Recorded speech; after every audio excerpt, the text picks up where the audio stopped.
जय हिंद एवरीवन। आज हमारे पास राम बाबू पासवान भाई जी आए हैं। अभी ये इंडियन आर्मी के वर्दी में है, लेकिन इस वर्दी को पाने के लिए ये कितना मेहनत किया है ये सिर्फ इन्हीं को पता है।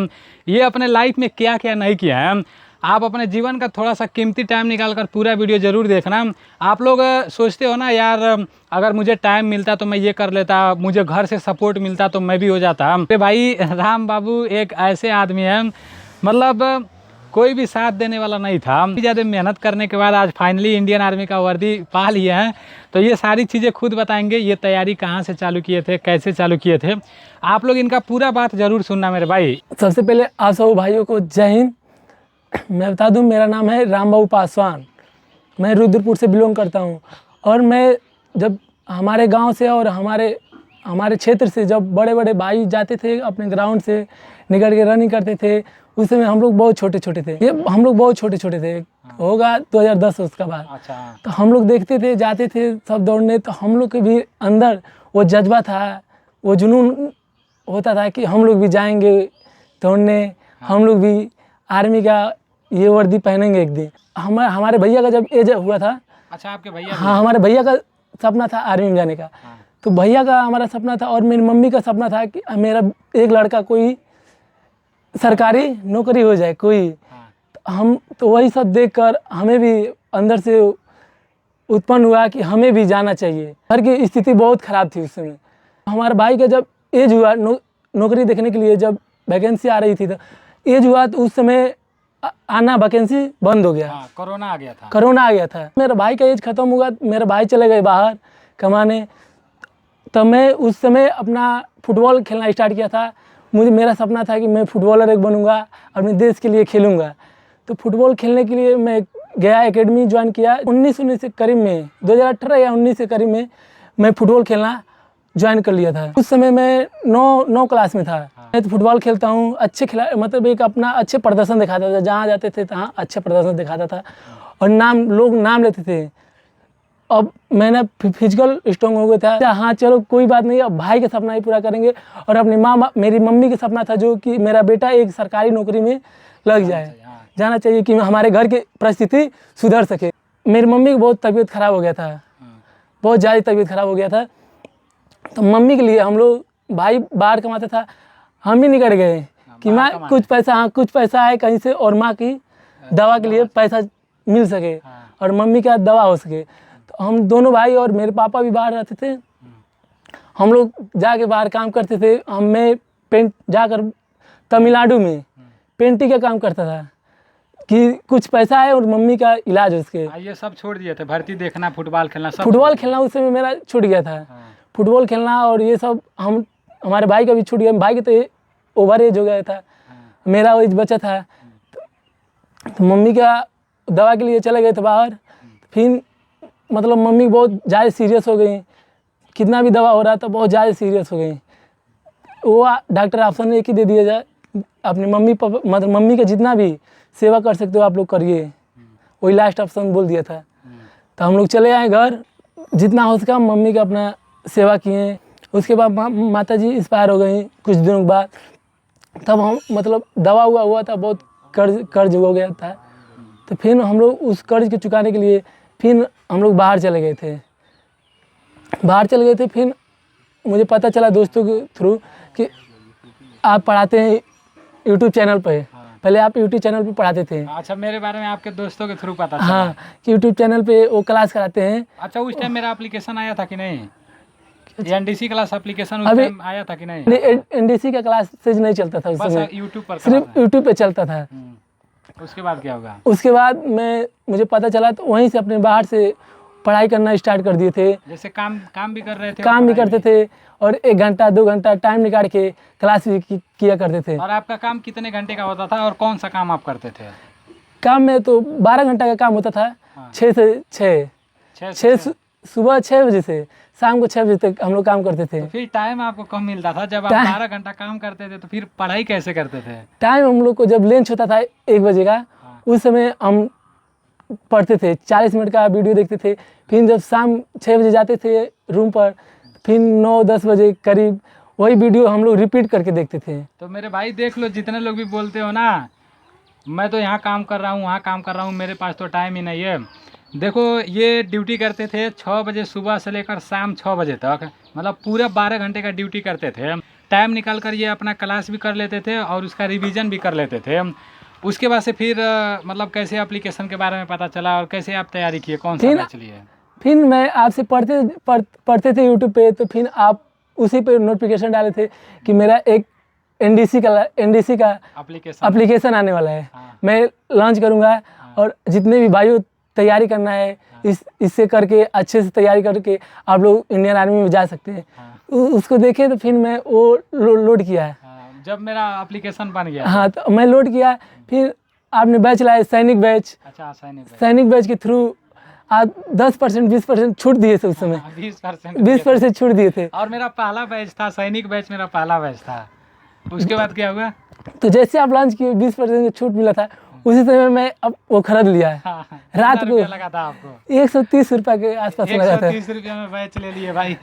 उसके बाद क्या होगा? वही बैच लेकर मैं तैयारी किया। उसके बाद जब आए घर पे, काम करने के बाद वापस अपने घर आए। हाँ, काम करने के बाद जब पेपर ऊपर देना था तो घर पे आए थे। आप एक उस समय बुक निकाले थे।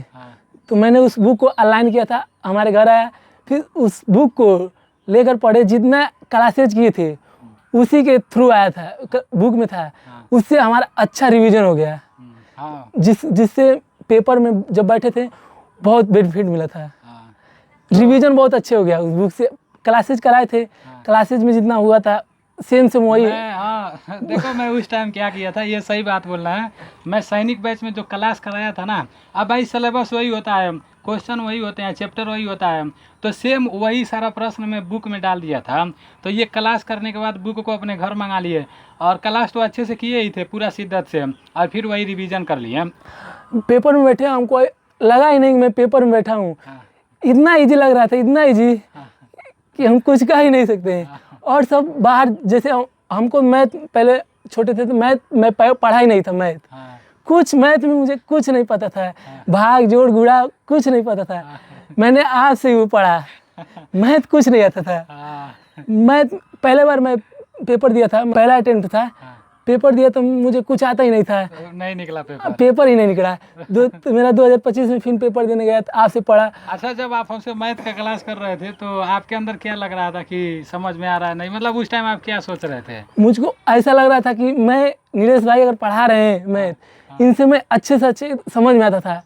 और मुझे जब मुक टेस्ट आप लोग दिए थे हम लोग को करने के लिए, उसमें 14 कभी 13-14 कर ही देते थे मुक टेस्ट में। तो देखो, आर्मी का पेपर ऐसा नहीं है कि बहुत हार्ड होता है, बहुत लो होता है, लेकिन जो लोग एकदम पढ़वे नहीं किए हैं इनका फिजिकल बहुत ही स्ट्रांग है। अभी ये बताएंगे, ये पैरा के लिए भी गए थे, ठीक है ना, पैरा कमांडो के लिए भी रौनक के साथ ही गए थे, जो सीधा मतलब शुरू से पढ़ाई ही नहीं किया रहता है और जिसका फिजिकल बहुत ही स्ट्रांग रहता है। तो जो अभी आर्मी के पेपर में पूछा जाता है ना, वही उसके लिए बहुत डिफिकल्ट रहता है। मुझे पता है, मैं भर्ती देखा हूँ बहुत अच्छे तरीके से, लेकिन ये बोल रहे हैं शुरू में इनको कुछ भी नहीं आता था। और जब ये सैनिक बैच लिए तो जब भी मॉक टेस्ट लगाते थे तो 13-14 प्रश्न मैथ में हमेशा सही हो जाता था। जीके और साइंस में कुछ प्रश्न आपका सिलेबस को देखते हुए मतलब पूछा जाता है, लेकिन कुछ प्रश्न ऐसा रहता है ना जो मतलब किसी को नहीं पता रहा। जितने भी साथी तैयारी किए रहते हैं उसमें से 90% लोगों को नहीं पता रहता है, और जिसका मैथ और रीजनिंग सही रहता है उसका समझो लिस्ट में नाम आ ही जाता है। तो ये भी वही किए, मतलब मैथ पर जोड़ दिए, रीजनिंग पर जोड़ दिए। तो पेपर दे के आए थे तो हम लोग उस समय सुनते थे कि हमारे यारों से, बनारसी यारों से 600-700 सिर्फ वैकेंसी आती है। तो उस समय मेरे अंदर एक डर हुआ करता था कि काश हम ही एनसीसी किए होते। अच्छा, पेपर एक बहुत अच्छा गया है। मैंने सोचा पेपर तो अच्छा गया है, एनसीसी किए होते थोड़ा भी डर नहीं हुआ। तो वो अंदर से थोड़ा डर होता था कि एनसीसी काश हम लोग भी किए होते। क्योंकि ये डर आपको इसलिए होता था, आपके सभी दोस्त एनसीसी, हाँ, हमारे सभी दोस्त एनसीसी किए थे। और उन लोग में वो जज्बा था कि उन लोग के अंदर था कि मुझे कोई डर नहीं है, पेपर भी अच्छा गया है और मेरा नाम आएगा, मैं इस बार हो जाऊंगा। तो मेरे अंदर बस वही डर था कि काश हम ही एनसीसी, मैं भी किया होता है। और मेरे भी अंदर वो होता है कॉन्फिडेंस, मैं भी हो जाता कि मैं भी हो जाऊंगा इस बार। लेकिन मैंने सोचा कुछ नहीं, मेहनत किया हूँ, होएगा। पेपर अच्छा किया था। फिर हम लोग फिजिकल नाम आया तो हम लोग फिजिकल देने गए, फिजिकल भी हो गया। मैंने मेरिट लिस्ट में जब आपका नाम आया तो आपको भरोसा हो रहा था कि नाम आ गया है, मतलब क्या उस टाइम आप सोचे? जब मैं पेपर देकर आया था उस समय हमको पूरा अंदर से हो गया था कि मेरा कुछ हो या ना, लेकिन पेपर में नाम आएगा, पेपर लिस्ट में पक्का निकलेगा। हाँ क्योंकि आप ऐसे पढ़ा दिए थे जीरो लेवल से, जीरो लेवल से एकदम हीरो बना दिए थे आप।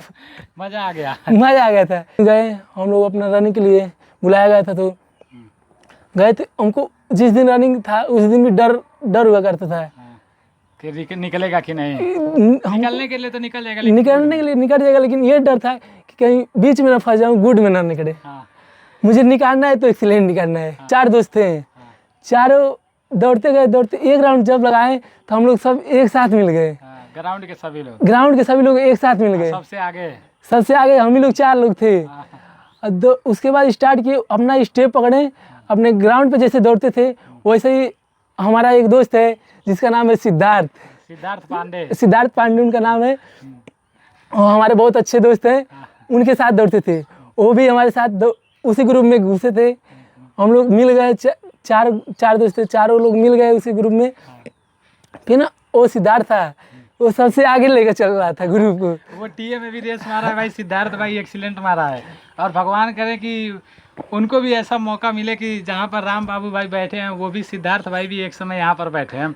बस भगवान से प्रार्थना है कि वो भी यहाँ पर कभी ना कभी बैठे हैं। उसके बाद क्या होगा? तो वो भाई हम लोग को साथ लेकर एकदम एक ही स्टेप वही ग्राउंड पे एक साथ दौड़ते थे, वही स्टेप ग्राउंड का लगवा दिए। उसी स्टेप पे हम लोग खत्म हो गया और हम लोग 10 बंदे जो थे एक्सीलेंट में आ गए थे। जब मैं ट्रेनिंग में गया था शुरू में, जिस दिन में मेरा पहला दिन था, ट्रेनिंग में गया था, सुबह 3 बजे 3:30 बजे उठा दिए। आए फट्टी लेकर मार के उठा दिए सब।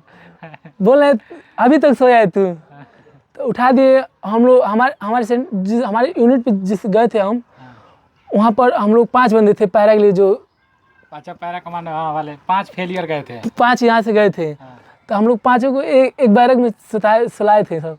वहाँ से मार के उठा दिए, बोले अभी तक सोया है, चलो जल्दी काम करने। तो हम लोग बाहर निकले, देखे सब लड़के ऐसे ही सब घूम रहे थे, सब अपना अपना काम कर रहे थे। सब ऐसा लग रहा था कोई फिल्मी एरिया है कि कहाँ हम आ गए। पूरा अंग्रेज वाला एरिया फीलिंग हो रहा था। अंग्रेज के जमाना का बैरक बना हुआ था, लेकिन क्लीन बहुत ज़्यादा होगा। पूरा एकदम क्लीन था, बहुत अच्छा था, दिखने में बहुत अच्छा लगता था। ऐसा लगता था कोई अंग्रेज का ये बनाया हुआ इलाका है। फिर बाद में हम लोग को पता चला ये सब अंग्रेज ही बनवाए हैं। तो ट्रेनिंग में मतलब बढ़िया से सब बीत गया। ट्रेनिंग में सब अच्छा बीत गया। और पहले दिन में वैसा लगता था कि सब एक ही जैसे दिखते थे, एक जैसे सब दिखते थे। 1-2 हफ्ते हो गया तो थोड़ा थोड़ा सब पहचान में आने लगे थे कि हाँ ये है वो है। थोड़ा थोड़ा परिचय सबसे होने लगा, तो पहचान में आ गए सब। तो 2-3 हफ्ते ट्रेनिंग थोड़ा हार्ड बहुत हुआ था। ऐसा लगता था कि मतलब बंदे कुछ भाग जाएंगे। उसमें अंदर हार्ड कराया जाता है। शुरू के जो वीक होता है वो हार्ड कराया जाता है। मतलब जो लड़के हैं भागने वाले, जिनका क्षमता नहीं है सहन करने की, वो भाग जाएं। अगर आप जाते हैं तो आपके जगह पर दूसरा कोई भाई है, आप लोग का भाई है, वो आ जाएगा। ट्रेनिंग आपका एकदम मस्त से बीत गया। ट्रेनिंग एकदम मस्त बीत गया। अभी अब बताइए आप कि जो बड़े भैया थे आपके, तो वो अभी क्या मतलब बोलते हैं आपसे? जैसे आप ट्रेनिंग फाइनल करके आए तो वो घर पर थे कि नहीं? भैया तो घर पे नहीं थे। अच्छा। वो इसमें बाहर है। लेकिन फ़ोन से बात होते हैं। भैया बहुत गर्व करते हैं कि हम नहीं, हमारा सपना था तो मैं नहीं हो पाया, मेरा एज ओवर हो गया, तो मेरा भाई मेरा सपना को पूरा कर दिया। अपने भाई लोगों से क्या कहना चाहेंगे जो लोग तैयारी कर रहे हैं, जैसे जो बहाना बनाते हैं मेरे पास टाइम नहीं है, मुझे कोई सपोर्ट नहीं करता है, तो उन लोगों से आप क्या कहना चाहते हैं? मैं जितने भाई बहाना बनाते हैं कि मुझे टाइम नहीं मिलता है, मुझे कोई सपोर्ट नहीं करता है, तो इस समय सोशल मीडिया पे इतने क्लासेज आ गए हैं। जैसे आप NDC क्लासेज लाए हैं, आप पढ़ाते हैं, तो उसके थ्रू अपना NDC ऐप डाउनलोड करें प्ले स्टोर से और तैयारी अच्छे से अच्छे कर सकते हैं। तो अगर आप बहाना बनाओगे तो बहाना बनाते रह जाओगे। मैं अपने लाइफ में बहुत स्ट्रगल किया, 12-12 घंटे का ड्यूटी करके मैं अपने 2-4 घंटा जो मिलता था टाइम, उस टाइम में अपना पढ़ के यहाँ तक पहुँचा हूँ। तो आप लोग भी पहुँच सकते हो। जो भी टाइम मिलता है उसमें अच्छा प्रदर्शन करो, अच्छा समय निकाल कर अपना जो भी समय मिलता है उसमें पढ़ते रहो। आप अगर चाह रहे हो, जो चाह रहे हो, जो आपका लक्ष्य है वो 100% कर सकते हो। सिर्फ अपने अंदर ये मत लाना कभी कि मैं ये काम नहीं कर पाऊँगा। अपने अंदर ना लाने की कोशिश ही मत करना, ये रहना कि मैं इस काम को मैं कर सकता हूँ। जब मैं कर सकता हूँ तो आप भी कर सकते हो, क्योंकि मैं 12-12 घंटे तक ड्यूटी करके अपना तैयारी करता था। और 2027 में अगर आपको फौजी बनना है तो सौर बैच एक लॉन्च हुआ है, जो भैया के थ्रू आया है NDC ऐप पर। प्ले स्टोर से डाउनलोड करिए NDC, और उस पर अपना ID बनाएं और अच्छे से तैयारी करें। 2027 में फौजी बनना है तो। सॉरी बैच आ गया है मेरे भाई। हम बाबू 20% का ऑफर में ही बैच लिए थे, सैनिक बैच, ठीक है ना। और इनका तो 130 रुपये हम काम बन गया था।